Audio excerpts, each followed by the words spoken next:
ये happy home multi channel का प्रसारण है सीधे आपके सामने। Focus Hindustan Mumbai news channel पर आप सभी का स्वागत। मैं हूं माजिद सिद्दीकी। दुआ सलाम आदाब, जय भीम। हक और हकीकत को बताने वाले खामोश बैठे हैं, सच बोलने वाले पर इल्ज़ाम। आने वाला वक्त ही बताएगा। वीडियो को आखिर तक देखिए। सबसे पहले फोकस हिंदुस्तान को सब्सक्राइब करें, लाइक करें, शेयर करें और अपने कमेंट जरूर भेजें। समाज को जगाने के लिए आपकी ज़रूरत है। मैं फिर आऊँगा ताज़ा खबरों को लेकर। माजिद सिद्दीकी, जय हिंद।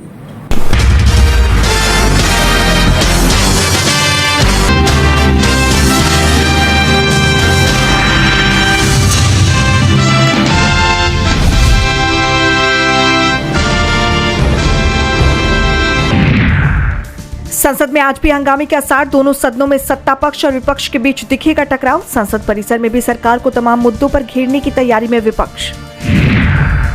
आज वडोदरा के दौरे पर कांग्रेस सांसद राहुल गांधी आदिवासी संविधान अधिकार सम्मेलन में होंगे शामिल। स्थानीय निकाय चुनाव से पहले आदिवासियों को साधने की कोशिश में कांग्रेस। बंगाल में आज आ सकती है सप्लीमेंट्री वोटर लिस्ट। 27 लाख वोटरों पर असर। काम के दबाव में एक और बीएलओ की जान जाने का दावा। जम्मू यूनिवर्सिटी में जिन्ना से जुड़े टॉपिक्स हटाने की सिफारिश। अल्पसंख्यकों का बताया नेता। नए सिलेबस में जिन्ना, सर सैयद और इकबाल को जोड़ा था। असम में चुनाव से पहले दल बदल जारी। राज्य की पूर्व मंत्री नंदिता गोडलोसा ने बीजेपी से दिया इस्तीफा, कांग्रेस में हुई शामिल। फूट फूट कर रोए यूपी के कैबिनेट मंत्री संजय निषाद। आरक्षण की मांग को लेकर हुए थे भावुक। सोशल मीडिया पर जमकर वायरल हो रहा वीडियो। दिल्ली विधानसभा का बजट सत्र आज से शुरू। विपक्षी आम आदमी पार्टी ने सत्र का बहिष्कार करने की दी धमकी। सदन में दिल्ली के आर्थिक सर्वेक्षण रिपोर्ट पेश किए जाने की संभावना। शशि थरूर ने ट्रांसजेंडर संशोधन विधेयक की कड़ी आलोचना की। कहा यह बुनियादी उलटफेर। एक्स पर पोस्ट कर रखी अपनी बात। कश्मीर में एनआईए की ताबड़तोड़ रेड। कई ठिकानों पर की छापेमारी। लाल किला ब्लास्ट से जुड़ा है मामला। डीजीसीए ने घरेलू एयरलाइंस के लिए गर्मियों की फ्लाइट्स का शेड्यूल जारी किया। 29 मार्च से 24 अक्टूबर तक रहेगा लागू। हॉर्मुज पार करने वाली जहाजों से ईरान करेगा वसूली। कहा कीमत तो चुकानी होगी, 18 करोड़ देना होगा टोल। सिंधु जल संधि पर पाकिस्तान के राष्ट्रपति आसिफ अली जरदारी का बयान। कहा भारत को तुरंत बहाल करनी चाहिए सिंधु जल संधि। अंतर्राष्ट्रीय दायित्व का दिया हवाला।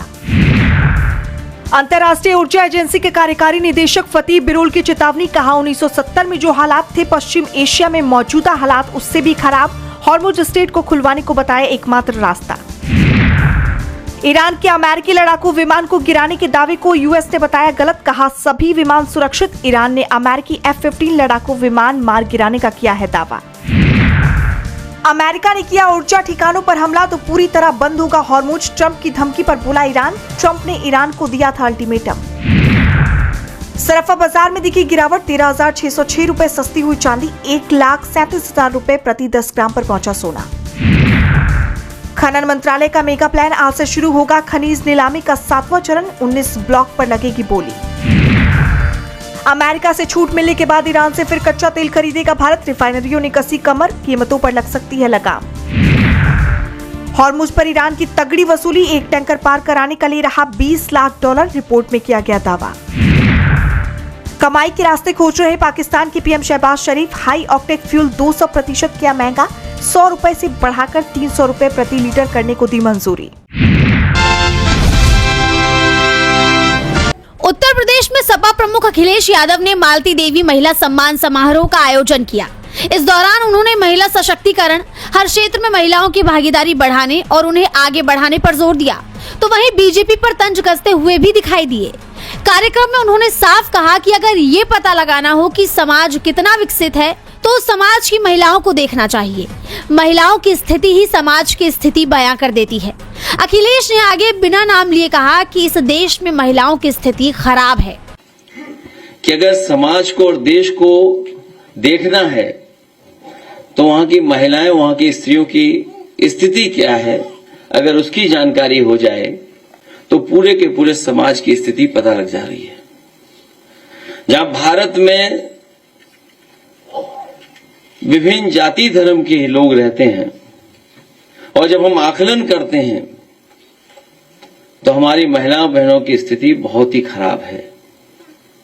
और इधर ये अखिलेश ने समारोह में लगे कैमरे की तरफ इशारा करते हुए मीडिया के उस धड़े पर भी हमला किया जिस पर विपक्ष अक्सर ही सरकार की चाटुकारिता करने का आरोप लगाता है।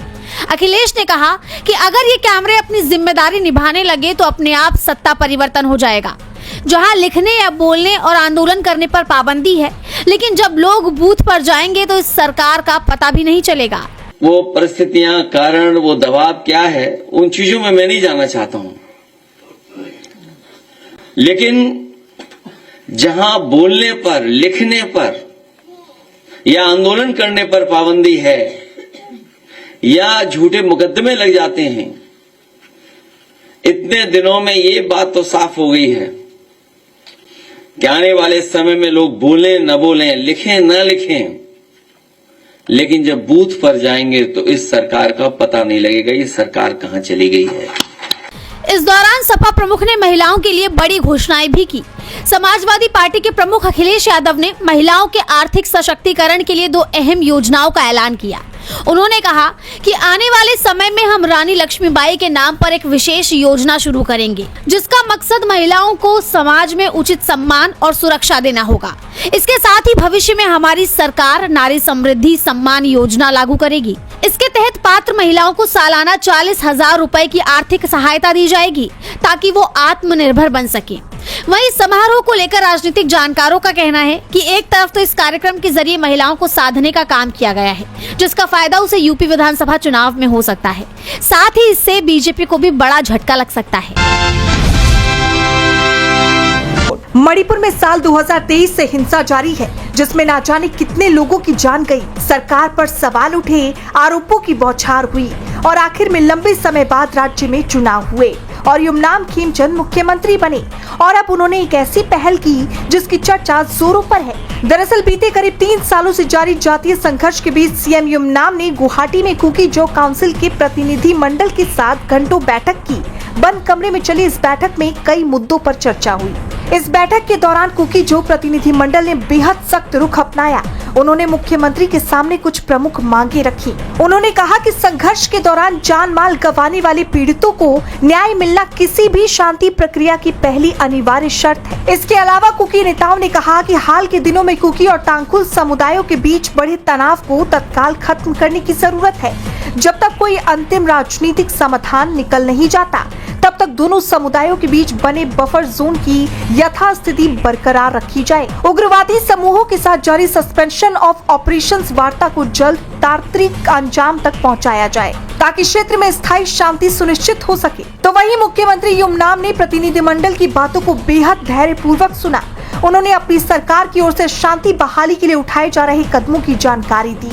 सीएम ने इस बात की सराहना की कि चुनौतीपूर्ण समय के बावजूद कुकी जो काउंसिल संवाद के लिए आगे आई। आपको बता दें, मई 2023 में भड़की हिंसा के बाद ये पहला मौका है जब मणिपुर सरकार के मुखिया और कुकी जो समुदाय के शीर्ष नेतृत्व के बीच आमने सामने बैठकर बातचीत हुई हो। लगभग 2.25 घंटे तक चली इस बातचीत ने अशांति की जमी हुई बर्फ को पिघलाने का काम किया है। अब देखना ये होगा कि इस बैठक का राज्य में कितना असर देखने को मिलता है। कोस्ट गार्ड ने पकड़ा था और किस वजह से पकड़ा था, डिटेन किया था वेसल को, हम लोग को मालूम नहीं है सर, पता भी नहीं है। कंपनी की तरफ से भी नहीं बताया गया किस वजह से, किस रीजन से हम लोग को यहाँ पर रखा गया है और इतना डिले हुआ है।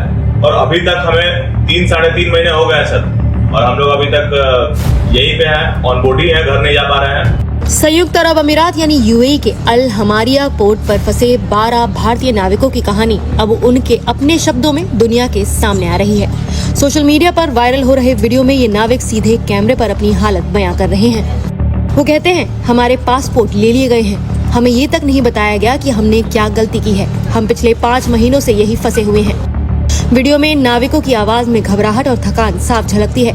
एक नाविक कहता है, हम 12 भारतीय नाविक 5 महीने से शारजाह कोस्ट गार्ड ने पकड़ के रखा हुआ है। हम सभी ने PMO, DG shipping, Indian MSc, Dubai सभी जगह कंप्लेंट डाल रखा है, लेकिन हमको कोई अच्छा रेस्पॉन्स नहीं मिल रहा है। हम सभी को भारत सरकार से निवेदन है कि हमको जल्द से जल्द भारत वापस लाया जाए धन्यवाद। इन वीडियोस में नाविक दावा कर रहे हैं कि उन्हें ना तो कानूनी स्थिति के बारे में जानकारी दी गई है और न ही ये बताया गया है कि उनकी रिहाई कब होगी। दरअसल ये सभी नाविक ड्रीमलाइनर जहाज पर तैनात थे और हाल ही में एक कंपनी से दूसरी कंपनी में इन्होंने अपना कॉन्ट्रैक्ट ट्रांसफर किया था, लेकिन इस ट्रांसफर के महज 13 दिन बाद ही यूएई कोस्ट गार्ड ने जहाज को डिटेन कर लिया। इसके बाद से ही ये नाविक उसी जहाज पर फंसे हुए हैं।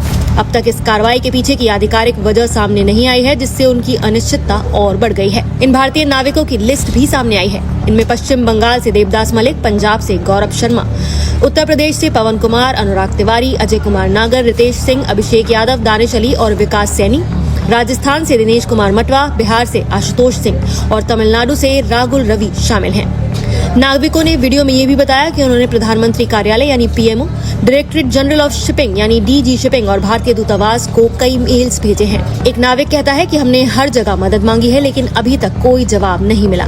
यही वजह है कि अब उन्होंने अपनी बात सीधे वीडियो के जरिए देश तक पहुंचाने की कोशिश की है। वीडियो में एक भावुक अपील भी सामने आती है।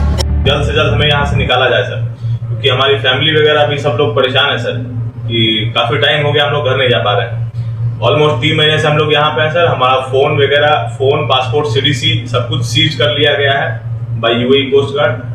तो अब इंडियन गवर्नमेंट से हमारा निवेदन है सर कि उसको जल्द से जल्द हमारा सब कुछ क्लियर करवा के, हमारा जो हमारा सीज किया गया है उसको क्लियर करवा के, और हमारा जो रिमेनिंग वेजेस है उसको भी क्लियर करा के हमें यहाँ से निकाला जाए सर। इस अपील के साथ ही सोशल मीडिया पर सेव इंडियन सेफेयरर्स जैसे हैशटैग्स ट्रेंड करने लगे और लोग सरकार से तुरंत हस्तक्षेप की मांग कर रहे हैं। भारत में मौजूद नाविकों के परिजन भी इन वीडियोस को देखकर चिंतित हैं। उनका कहना है कि हर गुजरते दिन के साथ स्थिति और गंभीर होती जा रही है और सरकार को अब तत्काल कदम उठाने चाहिए। तो ये मामला अब केवल एक प्रशासनिक मुद्दा नहीं रह गया है, बल्कि एक मानवीय संकट के रूप में सामने आ रहा है, जहां 12 भारतीय नागरिक विदेशी धरती पर बिना स्पष्ट कारण के महीनों से फंसे हुए हैं। वायरल वीडियो ने इस संकट को सबके सामने तो ला दिया है, लेकिन अब नजर इस बात पर है कि क्या इन आवाजों पर समय रहते कार्रवाई होती है या नहीं। ये नाविक कब अपने घर लौट पाएंगे, ये सब अब सरकार के हाथ में है। फिलहाल आपकी इस पूरे मुद्दे पर क्या राय है, हमें कमेंट करके जरूर बताएं।